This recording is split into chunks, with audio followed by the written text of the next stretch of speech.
YouTube channel पर भाई तड़का morning की कोल्डनेस मानो पाला पड़ता मौसम का मैं फिर स्वागत करता हूं। देखिए अंदर जो फटाफट से बहुत घना जाडा भाई आज तो सच में बहुत घना जाडा भाई रात में रिजाई का भी जाडा लगा था रिजाई को ऊपर कंबल और घेरना पड़ा। सुबह उठा सुबह जाडा नहीं उठा भाई बहुत घनी ठंडा आज। गुड मॉर्निंग भाई गुड मॉर्निंग आ जाओ फटाफट से।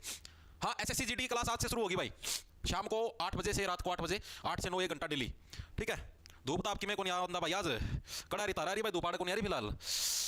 हाँ तो भाई जैसा कि आप सभी को पता है आपने हरियाणा जीके की सीरीज स्टार्ट कर रखी जिसके अंदर हमारी 20 क्लासें हो चुकी है। आज हमारी 21वें नंबर की क्लास है। हमारा टॉपिक चलने लग रहा था हरियाणा में कृषि और हरियाणा में कृषि का हम लोग एक पार्ट कर चुके थे ठीक है। शुक्रवार को क्लास में शनिवार को मैं आउट ऑफ स्टेशन था संडे की हमारी छुट्टी होती है तो आज हमारी अगली क्लास है ठीक है। तो हरियाणा में कृषि का पार्ट 2 है वो आज हम लोग कंटिन्यू करेंगे। हमने उस दिन सारी तो फसलों के बारे में पढ़ लिया था मोटा मोटा कपास धान गेहूं कब बोए जाते क्या कुछ होती है। 2 टाइप की फसलें पड़ी थी ठीक है। खरीफ की फसलें रबी की फसलें आषाढ़ी फसलें रबी वालों को बोला जाता है सावनी फसलें खरीफ वालों को बोला जाता है ठीक है। सारी चीजें हम लोग पढ़ चुके। आज हम लोग पढ़ेंगे पहली चीज तो हरियाणा के अंदर मंडियां कौन सी मंडी कहां पर है। जैसे मान लिया सेब मंडी कड़ा है खजूर मंडी कड़ा है फलानी मंडी कड़ा है तो इन 2-3 मंडियां बारे में पढ़ाएंगे ठीक है। इसके अलावा जितने भी हमारे उत्कृष्टता केंद्र हैं एक्सीलेंस सेंटर हैं जो कि हरियाणा सरकार द्वारा बनाए गए हैं उनके बारे में पढ़ेंगे और भी बहुत सारे कंसेप्चुअल और वन लाइनर टाइप क्वेश्चन करके आज इस टॉपिक को खत्म करना काम करेंगे। हरियाणा में कृषि वाला टॉपिक है ये टॉपिक आज हो जाएगा समाप्त ठीक है। चीजें समझ में आई क्या हुआ ठीक है भाई।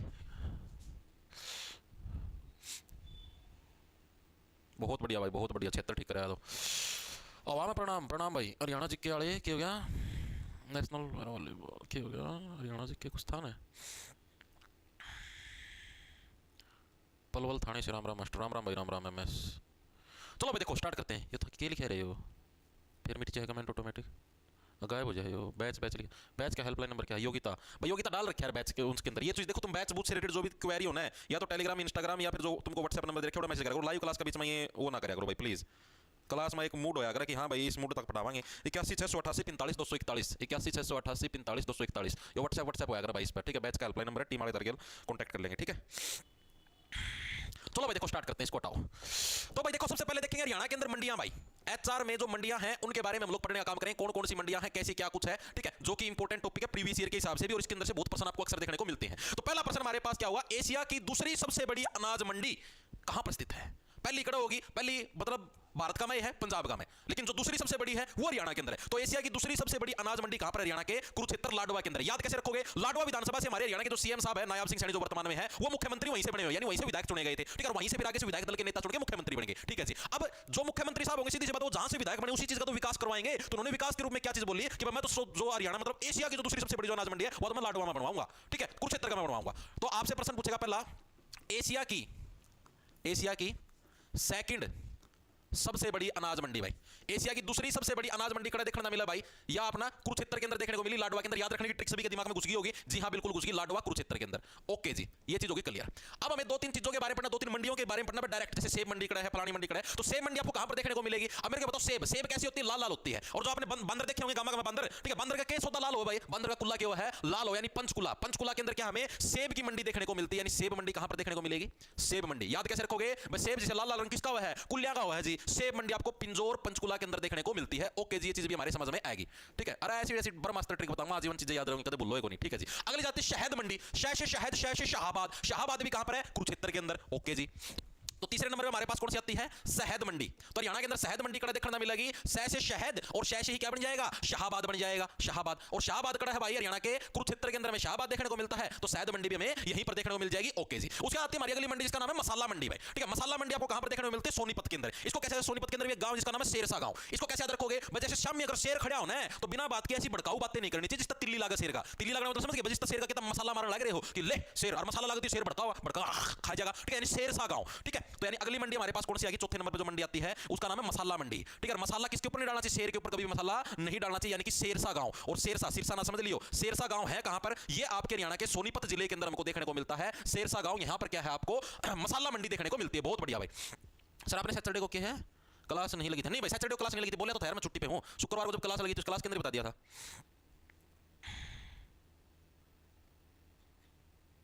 कनाडा तलाव राम राम मास्टर राम राम भाई कपिल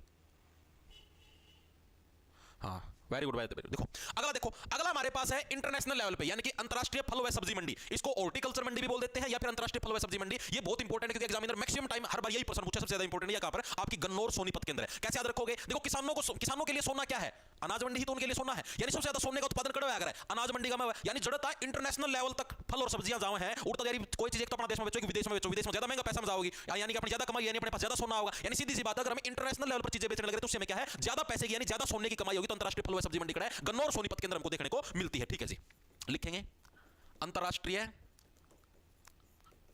फल व सब्जी मंडी, फल व सब्जी मंडी या फिर इसको हॉर्टिकल्चर मंडी भी बोल देते हैं। ठीक है, हॉर्टिकल्चर मंडी भी इसको बोल देते हैं, कल्चर मंडी। ये हमें कहां पर देखने को मिलती है? गन्नौर सोनीपत। याद रह जाएगा जी, हाँ बिल्कुल याद रह जाएगा। इसके अंदर तो कोई 2 या 3 राय है ही नहीं जी, याद तो करना पड़ेगा। नहीं डार्लिंग को कराओगी, डार्लिंग जिद्दा होगी जी, सिलेक्शन होगा, बिना सिलेक्शन डार्लिंग कहां से आएगी, मान रहे हो इस बात को। उसके बाद हमारे पास 5 होगी। छठे नंबर पे आती है हमारे पास फूल मंडी भाई, कल्चर मंडी। ये हमें कहां पर देखने को मिलती है? गन्नौर सोनीपत। याद रह जाएगा जी, हाँ बिल्कुल याद रह जाएगा। इसके अंदर तो कोई 2 या 3 राय है ही नहीं जी, याद तो करना पड़ेगा। नहीं डार्लिंग को कराओगी, डार्लिंग जिद्दा होगी जी, सिलेक्शन होगा, बिना सिलेक्शन डार्लिंग कहां से आएगी, मान रहे हो इस बात को। उसके बाद आती है हमारे पास 5 होगी। छठे नंबर पे आती है हमारे पास फूल मंडी भाई। हरियाणा के अंदर फूल मंडी कहां पर देखने, जहां पर मेनली फूलों का आदान प्रदान होता है, फूल बेचे जाते हैं गुलाब के, हरिया और एंड सारे के सारे। ठीक है, तो तारती मेनली तुमने बताओ, तारती ये चीजें कौन सिखावा है? तारा गुरु सिखाने लग रहा है कि भाई पढ़ लिख के नौकरी लग जाओगे तो तारा पास डार्लिंग आ जाएगी। गुरु से क्या बन गया? गुरुग्राम बन गया। यानी फूल देना भी कौन सिखावा है? कहां से आएगी, मान रहे हो इस बात को। कि नु बेट की नु फूल दे दियो। ठीक है, यानी फूल मंडी कहां पर आपके हरियाणा के गुरुग्राम के अंदर क्या हमको फूल मंडी देखने को मिलती है। ठीक है जी, ये चीज भी हमारे समझ में आ गई, दिमाग के अंदर घुस गई। और इस फूल मंडी की स्थापना किस देश के सहयोग से हुई है? तो नीदरलैंड के सहयोग से हुई है भाई। ठीक है, नीदरलैंड के सहयोग से क्या है, फूल मंडी की स्थापना हुई है। ओके जी, ये चीज भी हमें समझ में आ गई, दिमाग के अंदर घुस गई। अब मैंने टोटल 6 मंडियों के बारे में पढ़ लिया है विस्तार पूर्वक, हर एक साथी के दिमाग में घुस गई होगी। अब हम लोग बात करते हैं हरियाणा के अंदर टोटल मंडियां कितनी है, जिसके अंदर अनाज मंडी भी, फूल मंडी भी और क्या सब्जी मंडी भी, सारी डाल की मंडी जिसका मैं इंक्लूड है। तो टोटल हरियाणा के अंदर 126 मंडियां हमको देखने को मिलती है भाई। टोटल एचआर में मंडियां कितनी है भाई? हर एक टाइप की मंडी इसके अंदर शुमार होगी। तो कितनी टोटल? 126 मंडियां हमको देखने को मिलती है भाई, 126। ठीक है, 26 मतलब 6 ओके, चीजें समझ में आई हर एक साथी के जी? बिल्कुल आगे। अब यहां पर जो एक बोर्ड है, उस बोर्ड के बारे में, चलो उस बोर्ड के बारे में बाद में पढ़ेंगे। पहले हम लोग पढ़ लेते हैं एक्सीलेंस सेंटर, जिसको बोलते हैं उत्कृष्टता केंद्र। ये क्या कुछ चीज होती है जी? ये सरकार के द्वारा ना कुछ उत्कृष्टता केंद्र बनाए गए हैं, जिसको सेंटर ऑफ एक्सीलेंस, चीजें समझ में आई? सेंटर ऑफ एक्सीलेंस की ही हिंदी है उत्कृष्टता केंद्र, यानी एक्सीलेंस का सेंटर से केंद्र ना, वो मतलब उत्कृष्ट यानी चीजों को आगे बढ़ाने वाला केंद्र कौन सा? सेंटर ऑफ एक्सीलेंस है। चीजें समझ में आई जी? बिल्कुल आई। तो अब हमें कुछ सेंटर ऑफ एक्सीलेंस है उनके बारे में पढ़ना पड़ेगा, क्योंकि एग्जामिनर पूछता है कि भाई आपका मान लो centre of excellence for vegetables ये कड़ा है, centre of excellence for fruits ये कड़ा है, ये ताजा ताजा स्थापित करे गए हैं। ठीक है, और अभी अभी मतलब इसका एचएससी के द्वारा पूछे भी गए हैं, जो पिछला जो शीट है 2022 उसका में पूछे गए थे हरियाणा ग्रुप डी के अंदर भी, इसका 24-25 में तो आया को नहीं हो। ठीक है, लेकिन उसका पास में आए थे, तो अभी पढ़ने जरूरी है। क्या हुआ सर, और कितने टॉपिक रह गए भाई? नहीं पता भाई, कितने दिन में खत्म हो जाएगी। तुमको करना क्या चाहिए, कितने दिन में खत्म होता? हम पढ़ो तारा पेपर भर्ती करवाई दूंगा, बस बात खत्म। रोज की क्लास लेने लग रहा हूं मैं, संडे की छुट्टी मारो और मूवी कौन कि भोगे दिन छुट्टी मार ली, कोई अर्जेंट काम हो जाए छुट्टी लगे है, मानना है बात है। तो अपने एंड तो भाई पूरी कोशिश करा जितना जल्दी हो सके, बाकी हम फोकस करो पढ़ने का ऊपर। ओके, क्या हुआ? लगे पाछा आपका नाम का भंडारा कराऊंगा, अच्छा रहा करवा दिया यार। सर जी एज रिलैक्सेशन मिलेगा क्या? भाई ये चीज मैं बहुत बार बता चुका हूं, एज रिलैक्सेशन नहीं मिलेगा। कितना हंगा लगा लियो, तो हमको नहीं मिला एज रिलैक्सेशन, बात क्लियर भाई। मैं प्रैक्टिकल होगी बात करूं, वरना तारता कोई दुश्मनी को नहीं। मैं तो चाहूं भाई, तुम सोचो हरियाणा पुलिस में सिर्फ 18 से 25 साल के बालक के फार्म भर सिका है, रूल यो है फिलहाल खातर। अगर एज रिलैक्सेशन मिलता है, जैसे मान लिया 3 साल का मिल गया, 28 साल के बालक भी फार्म भर सिका है, मान लो हमारा तो बेनिफिट है यार। 26-27-28 साल के बालक भी बैच ले होंगे, मानो बात, बालक भी पढ़ना होंगे यूट्यूब पे, हमारा तो बेनिफिट, हमारा घाटा थोड़ी ना। लेकिन मैं प्रैक्टिकल बात बताऊं कि एज रिलैक्सेशन नहीं मिलेगा मेरे भाई।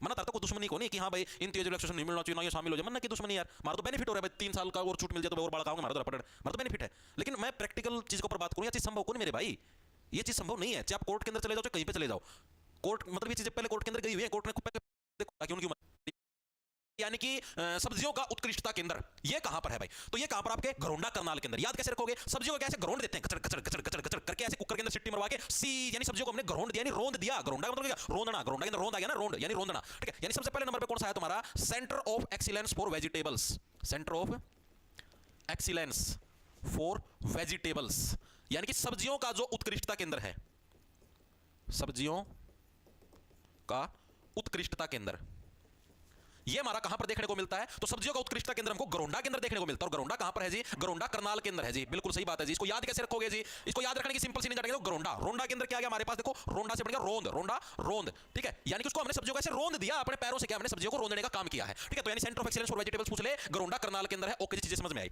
इसके अलावा इसकी खास बात ये भैया, हरियाणा का पहला सेंटर ऑफ एक्सीलेंस है।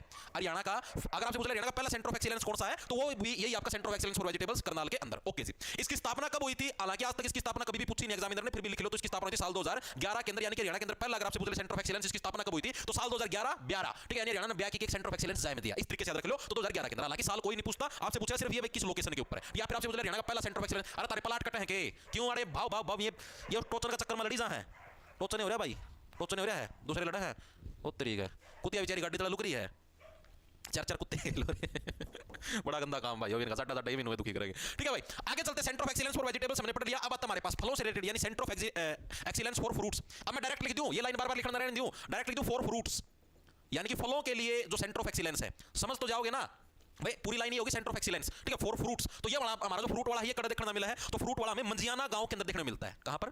मंजियाना गांव। ये मंजियाना गांव कड़ा जी, मंजियाना गांव आपके हरियाणा के सिरसा जिले के अंदर हमें मंजियाना गांव देखने को मिलता है भाई। ओके जी, इसको याद कैसे रखो, मंजियाना मतलब मांजना। जब भी हम लोग फल फ्रूट खाते हैं तो ये बोला जाता है कि उनको पहले मांज लो, यानी उनको पहले अच्छे से धो लो। ठीक है, नमक के पानी के अंदर, गर्म पानी के अंदर, ताकि उसके ऊपर अगर कोई केमिकल लगा हुआ है तो वो इजीली मिट जाए। ठीक है, तो यानी कि मंजियाना से बढ़िया मांजना, फलों को हम लोग मांज के सेवन करते हैं। और इसका हमारा गठन हुआ था साल 2013 के अंदर, इसका गठन था, यानी कि जो हमारा ये सब्जी आना था इसके 2 साल पछा के है, इसका गठन हुआ था फ्रूट वाला का। ओके जी, चीजें समझ में आएगी, दिमाग के अंदर घुस गई। अगला हमारे पास जो तीसरा आता है वो कौन सा है? तीसरा हमारे पास सेंटर ऑफ एक्सीलेंस फॉर फूल, फॉर फ्लावर्स, यानी कि फूलों के लिए। तो फूलों का जो सेंटर ऑफ एक्सीलेंस है वो हरियाणा के अंदर कहां पर स्थित है, ये और बताओ। तो ये हमारा कौन सा आपका मुनीमपुर गांव है, कहां पर? हरियाणा के झज्जर जिले के अंदर भाई। ठीक है, कहां पर हमें देखने को मिलता है? मुनीमपुर गांव, मुनीमपुर गांव, जो कि कड़ा देखना मिलता है हरियाणा का झज्जर जिले के अंदर हमको देखने को मिलता है। ठीक है जी, इसको याद रखने की ट्रिक क्या है जी? इसको याद रखने की सिंपल सी ट्रिक है, देखो मुनीम, मुनीम तो हमने देखा मुनीम का क्या काम हुआ है? हिसाब किताब रखना। ठीक है, और मुनीम के है, मुनीम दिन में कम से कम 2 बार तो फूल दे देने चाहिए। ठीक है, नहीं तो मुनीम का अगर दिमाग फिर गया तो तारा सारा हिसाब किताब ना खराब करके दे देगा। इस ट्रिक का दिमाग में सेट रख सको। ठीक है, मुनीम के यानी अपने अच्छे संबंध होने चाहिए, और अच्छे संबंधों की देन क्या है? गुलाब का फूल। गुलाब का फूल दो, मुनीम का बहुत अच्छे संबंध इसके तो भाई मेरे गेल। ठीक है, यानी मुनीमपुर गांव झज्जर के अंदर क्या centre of excellence for flowers हमको देखने को मिलता है। ओके जी, अगला आता हमारे पास चौथा centre of excellence for horticulture. Horticulture का मतलब बागवानी। ओके जी, centre of excellence for horticulture. ठीक है, यानी जो बागवानी का जो उत्कृष्टता केंद्र है। ठीक है, ये हमें कहां पर देखने को मिलता है? सारे याद रख लियो, एक एक झटका में याद करवाना है, पता याद नहीं होंगे। ये हमें कहां पर? गिगनाऊ, यानी कि भिवानी जिले के अंदर देखने को मिलता है। गिगनाऊ, गिगनाऊ कड़हदारा गिगनाऊ भिवानी जिले के अंदर, उधर हमको centre of excellence for horticulture यानी बागवानी देखने को मिलती है। इसको कैसे याद रखो? इसको कैसे रखो भाई? कितनी बार गिनाऊं? गिगनाऊ का मतलब भाई कितनी बार गिनाऊं? वाह, हर बार के है बाग का महता है सेब लेगी बात है, कितनी बार गिनाऊं? हर बार हमारा बाग का में चोरी हुआ है। ठीक है, यानी बागवानी की बात हो, गिनाऊ यानी गिगनाऊ। ठीक है, गिगनाऊ भिवानी के अंदर क्या सेंटर ऑफ एक्सीलेंस क्या है हमें? फॉर हॉर्टिकल्चर देखने को मिलता है। ओके जी, चीजें समझ में आ गई। ठीक है जी, अगला हमारे पास आता है जो 5वें नंबर का, वो आता है मधुमक्खी पालन। ठीक है जी, यानी जो हमारे पास, चलो मधुमक्खी पालन ने छोड़ो, एक बार इससे पहले और देखो, सेंटर ऑफ एक्सीलेंस फॉर सब ट्रॉपिकल। सब ट्रॉपिकल का मतलब समझते हो? उस दिन वाली क्लास के अंदर बताया था शायद, वीरवार वाली क्लास के अंदर मैंने जलवायु से रिलेटेड चीजें करवाई थी। सब ट्रॉपिकल का मतलब उपोषण, उपोषण, और ट्रॉपिकल हो तो उष्ण, दोनों के डिफरेंस बताए थे। यानी सब ट्रॉपिकल फ्रूट है, यानी जो उपोषण कटिबंधीय फल है, उनका सेंटर ऑफ एक्सीलेंस कहां पर है? सब ट्रॉपिकल, सब ट्रॉपिकल का मतलब हो गया उपोषण कटिबंधीय, और ट्रॉपिकल हो तो ओनली वो आता उष्ण कटिबंधीय। दोनों के अंदर डिफरेंस याद रखना। ठीक है, सब आ जाए तो उपोषण, नॉर्मल आ जाए तो अपना वो। ठीक है, फ्रूट्स यानी कि फल। तो जो सेंटर ऑफ एक्सीलेंस फॉर सब ट्रॉपिकल फ्रूट्स यानी कि उपोषण कटिबंधीय फलों का जो सेंटर ऑफ एक्सीलेंस यानी उत्कृष्टता केंद्र है, वो हमको कहां पर देखने को मिलता है? तो हमको कहां पर? लाडवा कुरुक्षेत्र के अंदर देखने को मिलता है। कहां पर? लाडवा कुरुक्षेत्र के अंदर। ओके भाई, इसको कैसे याद रखो? इसको ऐसे याद रखो भाई, सब ट्रॉपिकल उपोषण कटिबंधीय फल यानी उपोषण, उपोषण का मतलब पोषण करना। ठीक है, मां अपने छोटे बच्चे का पोषण कैसे करती? बड़े ही लाड प्यार से क्या है? अपने छोटे बच्चे का पोषण करने का काम करती। लाडवा से बड़े ही लाड प्यार से क्या है? अपने छोटे बच्चे का पोषण करने का काम करती। कौन? एक मां। ओके जी, ये चीज भी हमारे समझ में आ गई। उसके बाद आता है आपके पास अगला, हमारे पास आता है 6ठे नंबर पर खजूर, सेंटर ऑफ एक्सीलेंस फॉर खजूर।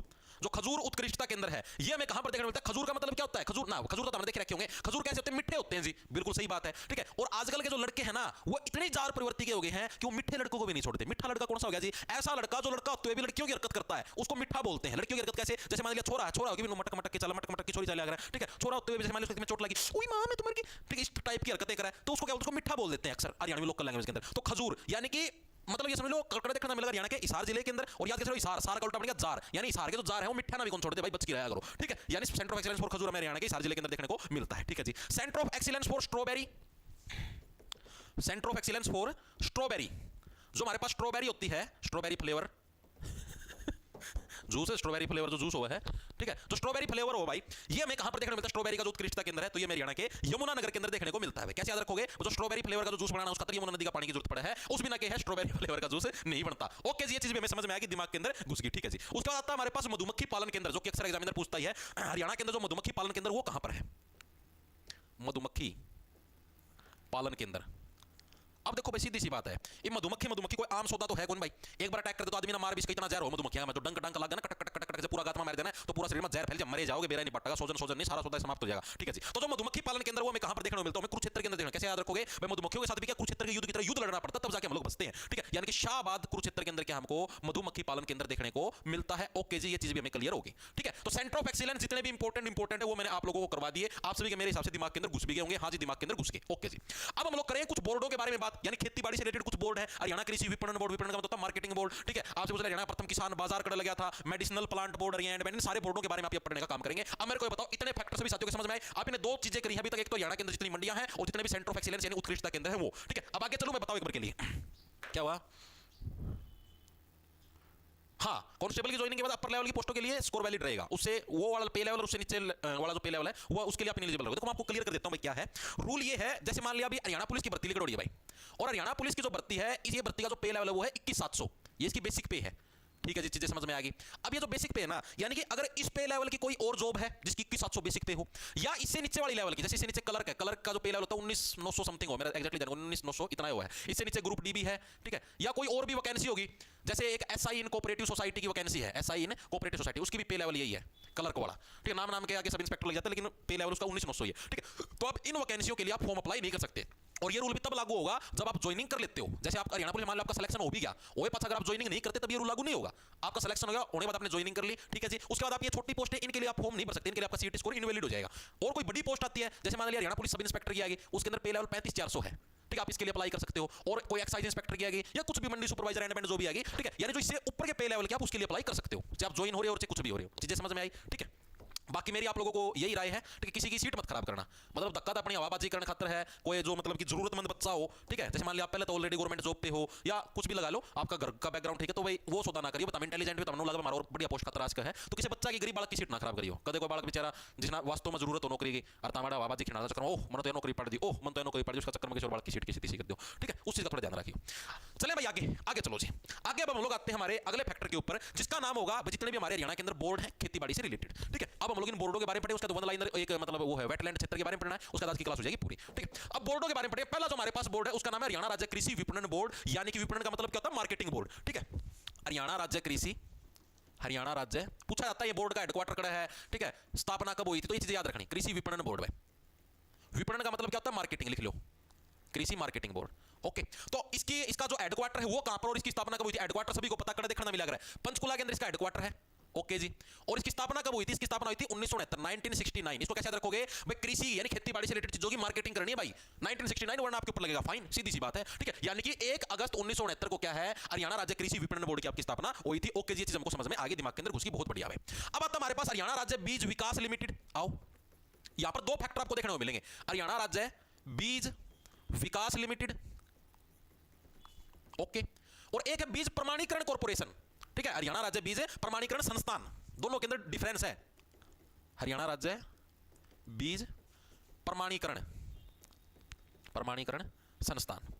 अब बच्चे के हैं इसका मैं कंफ्यूज हो गया है। अब ताकि देखो एक चीज बताऊंगी, तो है बीज विकास यानी बीज के अंदर और डेवलपमेंट करना, जैसे गेहूं का है इस वैरायटी का बीज बना दिया, इसका मोर के होता गेड़ा, जिसका और बढ़िया वैरायटी का बीज बना, जिसका में बीमारी कम लगा, उर्वरता ज्यादा दे, फसल ज्यादा दे, ठीक है, वो तो क्या बीज विकास का। प्रमाणीकरण का मतलब बीज की वैलिडिटी सेट करना कि हां भाई ये बीज है खेतीबाड़ी के अंदर आप यूज कर सकते हो या नहीं कर सकते, उसको जो प्रमाण दिया जाता है वो अलग संस्थान है। तो ये दोनों अलग चीजें एक जैसी नहीं, बच्चे इसके अंदर कंफ्यूज जाते हैं, वो हो तो एक होता बड़ी, लेकिन इनका साल बिल्कुल नजदीक है, ये 1974 और ये इसके 2 साल बाद 1976 में तो इसकी स्थापना कर दी बीज विकास की, ठीक है। फिर बोले यार बीज विकास तो अभी करी जाएंगे, उसकी वैलिडिटी कौन देगा, उसको लगे उसकी मतलब जैसे आईएसआई मार्क नहीं तो उस टाइप से उसका मोर कौन मारा कि हां भाई वो बीज जमा सही है, तो 2 साल बाद इनका कल आई, तो 1976 में बीज प्रमाणीकरण संस्थान की स्थापना करी। इसको याद कैसे, बीज विकास चुहत्तर मतलब चुराना, ठीक है। अक्सर लोग क्या है भाई जब भी किसानों के लिए भी जाता है तो उसको चुरा के अपने पास स्टॉक पर लेते हैं, बाद में किसानों को आई दाम के ऊपर बेचने का काम करते हैं। 1974 और उसके 2 साल बाद 1976, इस तरीके से याद रख लेना, ओके जी, चीजें समझ में आ गई। हेडक्वार्टर कहां पर है, हेडक्वार्टर दोनों का ही पंचकुला के अंदर हमको देखने को मिलता है, इसका हेडक्वार्टर भी पंचकुला के अंदर है और इसका हेडक्वार्टर भी कहां पर हमें पंचकुला के अंदर ही देखने को मिलता है, ओके जी। लगभग हेडक्वार्टर हरियाणा के पंचकुला के अंदर है, ठीक है, पंचकुला।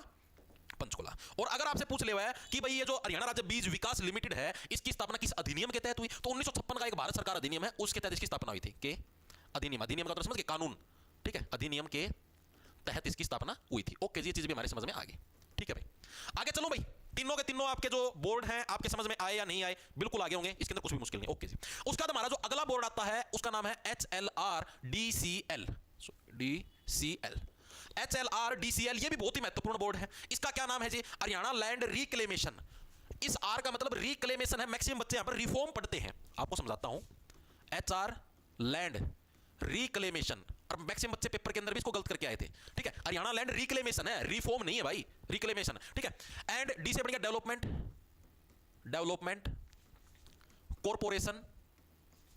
कॉर्पोरेशन लिमिटेड, ठीक है। ये इसकी फुल फॉर्म है। अगर हम इसको हिंदी के अंदर देखें तो हरियाणा भूमि सुधार एवं विकास निगम, हरियाणा भूमि सुधार अब मैक्सिमम जगह सुधार तो भाई रिफॉर्म भी हुआ है, वो रिफॉर्म अलग है, यहाँ पर ये भूमि के लिए रिक्लेमेशन का प्रयोग किया गया है। ठीक है, आप सरकार की वेबसाइट पे देखो, यहाँ पर रिक्लेमेशन है, नॉट रिफॉर्म।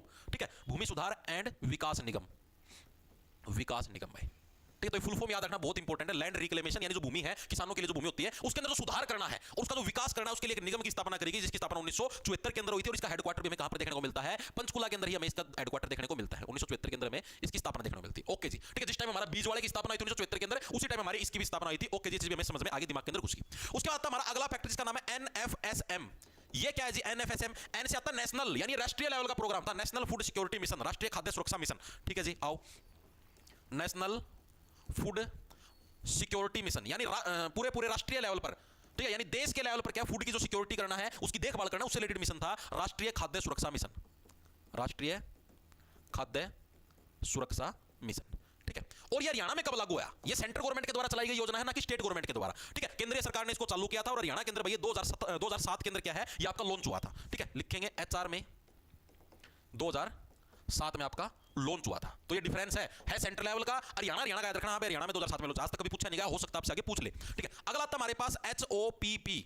ये क्या फैक्टर है जी? HOPP, ये कुछ इंपॉर्टेंट है जो मैं आपको चीजें लिख लो, ये इंपॉर्टेंट है। हरियाणा ऑपरेशनल पायलट प्रोजेक्ट, ये किस चीज से रिलेटेड था जी? ये हमारे पास, जैसे मैं आपको बताता हूं, जब हमने ये जो लैंड का सर्वे कराया, ठीक है, तो उसके अंदर हमने देखा हरियाणा के अंदर जो लगभग 33% भूमि है ना, 33% आप ये समझ लो 1/3 भूमि। ठीक है, यानी कि अगर 99, अगर हमारे पास टोटल जमीन है तो 99 के अंदर से जो 33 जो हमारे पास जमीन है, 33 किले होंगे, वो हमारी लवणीय भूमि है। लवणीय मतलब समझो, जिसका मैं नूनी देखने मिला है। नूनी तो देखी होगी, दौड़ी अपनी दीवार में भी नूनी आ जाए, वो ये जड़ी जाओ, फिर ये बोले अगर दीवार की लिपाई जड़ी जाओ, पेंट जड़ी जाओ, तो नूनी वाली भूमि है ना। हरियाणा के अंदर लगभग कितने 33% हिस्सा, यानी कि 99 किले हैं तो 33 किले का मैं है नूनी वाली भूमि देखने मिला। तो उस नूनी वाली भूमि को सुधारने के लिए क्या है, हरियाणा ऑपरेशनल पायलट प्रोजेक्ट शुरू किया गया था। ठीक है, HR ऑपरेशनल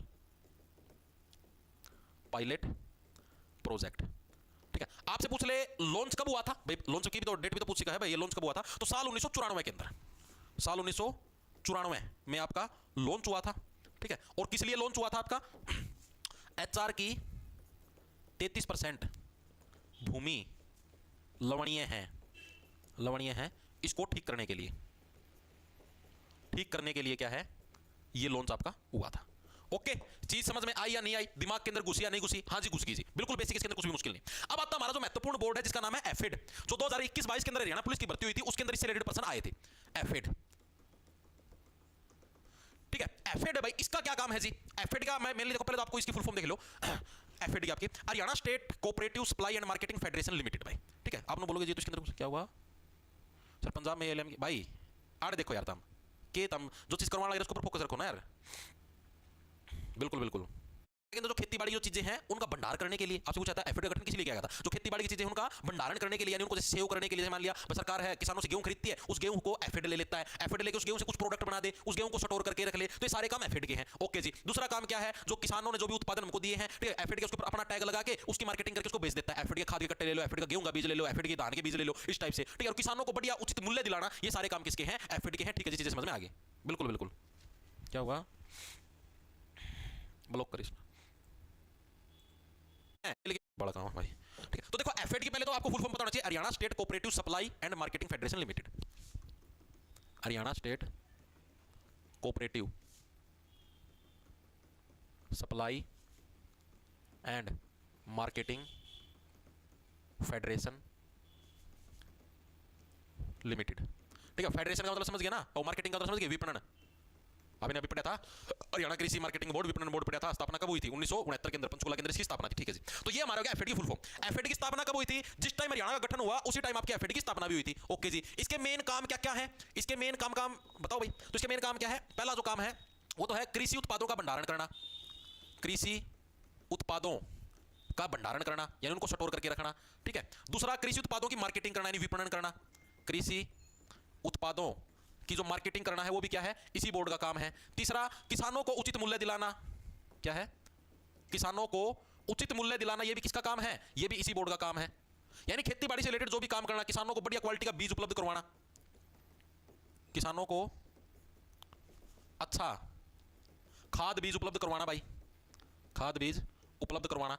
तो ये सारे फैक्टर, ये सारे काम किसके हैं? ये सारे के सारे काम हमारे एफिड बोर्ड के हैं। हाँ, ये चीज हमें समझ में आ गई। मास्टर जी की बात तो भी सही। एस्टेट का कोई बैच नहीं भाई अपने पास। वेरी गुड, बहुत बढ़िया भाई, वेरी गुड। एक सेकंड रुक जाओ, इसमें 2-3 बार टर्न टर्न बज लिया।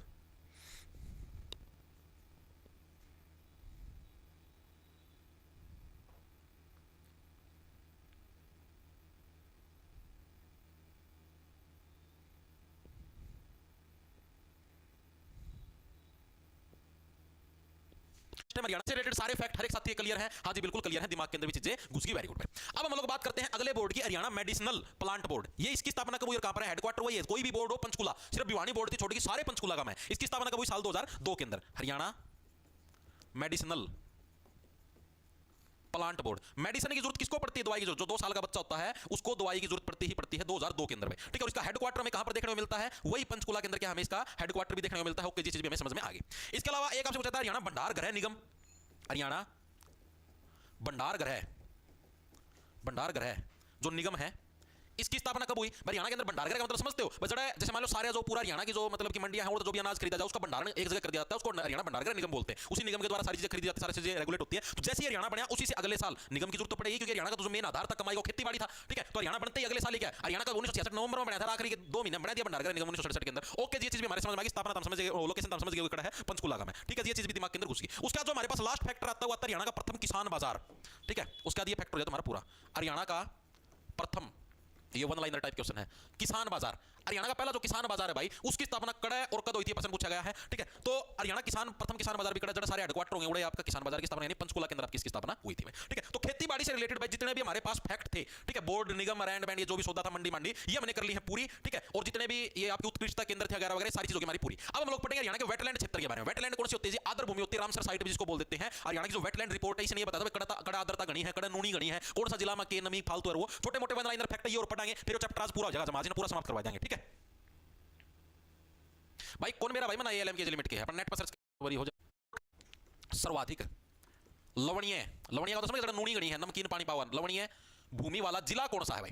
तो जरा सप्ता गणी जो लवणीय, जो लवणीयता अपन हमको देखने को मिलता है, देखने को मिला है रोहतक का में हमको देखने को मिलता है। इसको याद कैसे रखो? रोहतक के लोग क्या है? रोने लग रहे हैं, रोहतक रैसे रोने लग रहे हैं, क्यों? जमीन का में नूनी है, नूनी में क्यों उत्पादन को नहीं हो, सारा सौदा का डाउनफॉल हो जाएगा, ठीक है। तो हरियाणा के अंदर सर्वाधिक लवणीय भूमि रोहतक के अंदर, याद कैसे रखो? रोहतक के लोग क्या है? रोने लग रहे हैं, क्यों? क्योंकि भाई यहाँ पर क्या लवणीय भूमि हमको देखने को मिलती है। ओके, जी चीज हमको समझ में आ गई। उसके बाद हरियाणा के अंदर टोटल कितनी है? हरियाणा में लगभग, ये मैं अभी जो वेटलैंड रिपोर्ट आई है उसके हिसाब से आपको बताने लग रहा हूं, कोई उन्होंने असेंबली में करता बना ले रहा, ठीक है। तो 9,82,740, 9,82,740 जो एकड़ जो भूमि है वो आपकी लवणीय है भाई। एकड़ भूमि क्या है? आपकी लवणीय यानी कि नूनी ग्रस्त है, एक तरीके से आप लोग ये बोल सकते हो, लवणीय या सेम ग्रस्त, सेम है जिसमें, ठीक है, सेम ग्रस्त है, इतने एकड़ भूमि। हालांकि आज तक पूछा नहीं गया है क्योंकि ये करंट का टॉपिक, एक तरीके से हर साल ये डाटा बदलता रहता है भाई। इस साल भैया लवणीय भूमि और कम होगी या फिर और फालतू होगी, तो ये डाटा चेंज होता रहता है। वर्तमान के डाटा के हिसाब से आपको करवाना लगे, ये डाटा आपको देखने को मिलता है, ठीक है। हरियाणा के लगभग कितने जिलों के अंदर में लवणीय भूमि देखने को मिलती है? तो हरियाणा में लगभग 16 जिलों के अंदर भाई, कितने? हरियाणा में लगभग 16 जिलों के अंदर हमें लवणीय भूमि देखने को मिलती है। 16 जिलों में क्या है? लवणीय भूमि देखने को मिलती है। ओके जी, ये चीज भी हमें समझ में आ गई, दिमाग के अंदर घुस गई, ठीक है। इसके अलावा अब अगर हम आगे चले तो इसके अंदर क्या है? वेटलैंड क्षेत्र में। वेटलैंड का मतलब हो गया आर्द्र भूमि भाई। तो हरियाणा के अंदर लगभग जितना जंगल का एरिया है उसका कितना प्रतिशत आर्द्र भूमि के अंदर शुमार है? तो उसका लगभग 3.33% क्या पूरे जंगल का वेटलैंड क्षेत्र है। लिखेंगे सभी साथी, हरियाणा में पूरे जड़ा जड़ा जंगल देखने वाले, जड़ा वन है यानी कि वन वाला जो एरिया है, पूरे जंगल एरिया का लगभग कितना? 3.33%, 33% हिस्सा वही हो गया 1/3। 3.33% हिस्सा क्या है? वेटलैंड क्षेत्र है। वेटलैंड क्षेत्र है, जंगला की बात होने लग रही है, ठीक है, यानी आर्द्र भूमि क्षेत्र है। ओके जी, चीज में समझ में आ गई। एकड़ के हिसाब से बात करें तो 42,478 एकड़, 78 एकड़ एरिया। अगर हम एकड़ में बात करें, परसेंटेज में बात करेंगे तो इतना, ठीक है। और एकड़ में बात करें तो 42,478 एकड़ जो एरिया है, ठीक है, वो हमें इसका देखने को मिलता है, जो कि वेटलैंड यानी आर्द्र भूमि है, ठीक है। अब हरियाणा के अंदर सर्वाधिक आर्द्र भूमि वाला क्षेत्र सबसे ज्यादा वन कड़ा देखने को मिला, जो यमुना नगर पंचकुला साइड के जो एरिया है, ठीक है। इधर हमें वनों का एरिया लगभग थोड़ा बहुत ज्यादा देखने को मिलता है। सबसे ज्यादा कम की बात करें तो भिवानी हो गया, महेंद्रगढ़, गरेवाड़ी और सूखा एरिया मतलब कि अरावली की पहाड़ी और कम वन क्षेत्र देखने को मिलता है। तो सबसे सर्वाधिक जो आपको वेटलैंड एरिया है, अगर यहाँ पर लिखे सर्वाधिक, पूछा गया प्रीवियस ईयर के अंदर, हरियाणा में सर्वाधिक जो वेटलैंड भूमि वाला एरिया है, आर्द्र भूमि वाला एरिया है, वेटलैंड एरिया है, वो हमें कहां पर देखने को मिलता है? वो हरियाणा के यमुना नगर जिले से। देखो यमुना नदी की वजह से क्या भूमि आर्द्र हो जाती है, यानी कि गिली गिली हो जाएगी, गिली गिली हो जाएगी। और सबसे कम की बात करें तो सबसे कम हमें कहां पर देखने को मिलेगा? महेंद्रगढ़ और रेवाड़ी का जो एरिया है, ठीक है, थोड़ा सूखापन पड़ा रहा है, उड़ता के सब तक कम मात्रा का में क्या है, तो हमें वेटलैंड एरिया देखने को मिलेगा। ओके जी, ये चीज भी समझ में आ गई, दिमाग के अंदर घुस गई। ओके, अब हम लोग बात करें कुछ वन लाइनर फैक्ट की भाई। वेटलैंड के बारे में, आर्द्र भूमि के बारे में आपको सिर्फ इतनी ही चीजें याद रखनी है और इसके बारे में कुछ भी याद रखने की जरूरत नहीं है। अब खेती बाड़ी से रिलेटेड आपको वन लाइनर कुछ महत्वपूर्ण तथ्य बताऊंगा, आओ, महत्वपूर्ण तथ्य। अब हम लोग इसके बारे में बात करेंगे। एक बार के लिए मेरे को कमेंट करके बताओ, आपने अभी तक जितनी चीजें पढ़ी है सभी साथियों के समझ में आई, और पिछली बार जो हमने पढ़ा था उससे कुछ बेहतरीन तरीके से चीजें होने लग रही है या नहीं होने लग रही, ये चीज भी बताओ एक बार। सर ऑनलाइन बैच लिए, अकाउंट से पैसे कट गए लेकिन फिर भी नहीं दिखा रहा वो। दीपक कादियान भाई, हेल्पलाइन नंबर आपको दिया था, उसके ऊपर अपनी ईमेल आईडी फोन नंबर भेज दो, चेक करके आपको बता देंगे, ठीक है।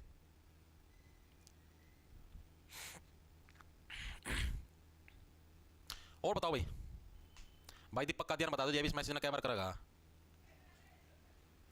जी सर समझ में आ गई। ओके ओके, हाँ यूट्यूब पर ही रहेगी भाई, शाम को 8 बजे GDMTS वाली।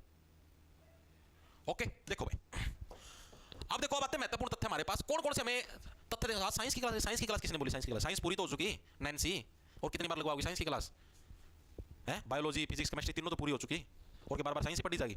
अब देखो क्या है महत्वपूर्ण तथ्य, इंपॉर्टेंट फैक्ट हमें कौन कौन से देखने को मिलते हैं। हरियाणा के अंदर देखो, सबसे पहले तो कृषि का जो क्षेत्र है उसके अंदर अगर हमें जो सबसे बड़ा पुरस्कार प्रदान करना है तो उस पुरस्कार का नाम क्या हुआ, इसका मतलब समझते हो। यानी खेती बाड़ी के एरिया के अंदर मान लो कोई बढ़िया रिसर्च करता है, कुछ भी करता है, तो उस केस में जो सबसे बढ़िया पुरस्कार जो दिया जाता है, जो सबसे बड़ा पुरस्कार है उसका क्या नाम, उसका नाम है ताऊ देवीलाल पुरस्कार। लिखेंगे सभी साथी।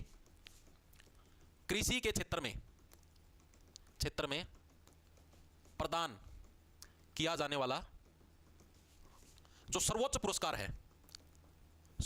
है, उसका क्या नाम होगा, उसका नाम होगा ताऊ देवीलाल पुरस्कार। क्योंकि ताऊ देवीलाल को क्या बोला गया था, किसानों का मसीहा, ठीक है, और जमींदारों का मसीहा किसको बोला गया था बताओ। तो सर्वोच्च पुरस्कार कौन सा आपके पास है, ताऊ देवीलाल पुरस्कार है। ये आपका खेतीबाड़ी से जुड़ा सबसे बड़ा पुरस्कार है, सीधी तरीके से याद रह जाएगा। क्योंकि देखो ताऊ देवीलाल है, इनको किसानों का मसीहा बोला जाता, तो किसानों से रिलेटेड अगर कोई सबसे बड़ा पुरस्कार होगा तो ताऊ देवीलाल के नाम से मिलेगा, ठीक है जी। हरियाणा के अंदर 4 बीज फार्म खड़े हैं भाई, HR में 4 बीज फार्म, जरा बीजा को प्रशोध कराया जाओ, जरा बीज बनाए जाओ हैं, तो वो कड़ा आपने देखना मिला। तो हरियाणा के अंदर 4 बीज फार्म आपको हरियाणा के हिसार जिले के अंदर, हिसार के अंदर क्यों देखने को मिलते हैं जी, क्योंकि हिसार के अंदर हरियाणा एग्रीकल्चर यूनिवर्सिटी है, HAU। जब हमने हरियाणा की यूनिवर्सिटी के बारे में पढ़ा था तो उस टाइम हमने पढ़ा था HAU, CCHU, चौधरी चरण सिंह हरियाणा एग्रीकल्चर यूनिवर्सिटी, और इसी यूनिवर्सिटी के अंदर बीज फार्म है आपके 4, जरा नए नए बीज बनाए जाए हैं रिसर्च करके, हाँ भी केमिकल ऐड करते हुए फलाना करते नए नए बीज बनाए, बहुत सारे किसान आता बीज भी लेके जाओ, ठीक है जी। अब हरियाणा के अंदर क्या होता है, जैसे मैंने आप लोगों को बताया था कि हमारे पास 2 टाइप की फसलें बोई जाती हैं भाई, एक तो होगी खरीफ की फसलें और एक होगी तारे पास इसकी क्या बोलेगा रबी की फसलें। ओके जी, खरीफ की फसलें मैंने बो दी भाई नवंबर से लेकर, ओ सॉरी क्या नाम है इसे, जून से लेकर और अक्टूबर तक, ठीक है जी। रबी की बो दी मैंने नवंबर से लेकर अप्रैल तक, ओके जी। अब 2 महीने बच गए जी, एक तो मिड अप्रैल से लेकर, मतलब कि मिड अप्रैल से लेकर और मिड जून तक के 2 महीने बच गए। इन 2 महीनों तक जमीन खाली रहती है, तो इस खाली जमीन के अंदर क्या है, एक चीज उगाई जाती है, इसका नाम है डेचा मूंग, डेचा या मूंग, ठीक है। इससे क्या होता है, इससे जमीन की जो उर्वरता शक्ति है ना, जो उपजाऊपन वो बढ़ जाता है। तो ये प्रश्न प्रीवियस ईयर के अंदर पूछा गया था कि हरियाणा में मिट्टी की उर्वरता बनाए रखने के लिए कौन सी फसल उगाई जाती है, तो डेचा मूंग की फसल आपकी उगाई जाती है। तो इस चीज का समय पता लगा किस टाइम उगाई जाती है, तो इंपॉर्टेंट है। हरियाणा में मिट्टी की उर्वरता यानी फर्टिलिटी बनाए रखने के लिए कौन सी फसल उगाई जाती है, ढैचा या मूंग की फसल। ढैचा भी बोल देते, ढैचा भी बोल लो, वो मूंग दाल देखी होगी, उसी की फसल क्या आपकी उगाई जाती है। तो ये इंपॉर्टेंट है, ये फैक्ट आप लोग याद रखना। ओके जी, चीजें समझ में आ गई, क्या हुआ, बिल्कुल ठीक है। अब आपको एक पुराने टाइम की चीज याद रखनी है। हरियाणा के अंदर जैसे पहला जो पुराना टाइम हुआ करता, जैसे 18वीं शताब्दी या 19वीं शताब्दी, उस टाइम जो खेत की जुताई करा करते, क्या करा करते, खेत की जुताई करा करते, यानी खेत बाण का काम करा करते, तो उस टाइम दिन फिक्स होया करते। मान लीजिए आपकी दवाई का बिल 6,000 रुपए आता है, अब वो सिर्फ 2,000 रुपए। ये लड़के हमेशा बड़ी लड़कियों पे क्यों अट्रैक्ट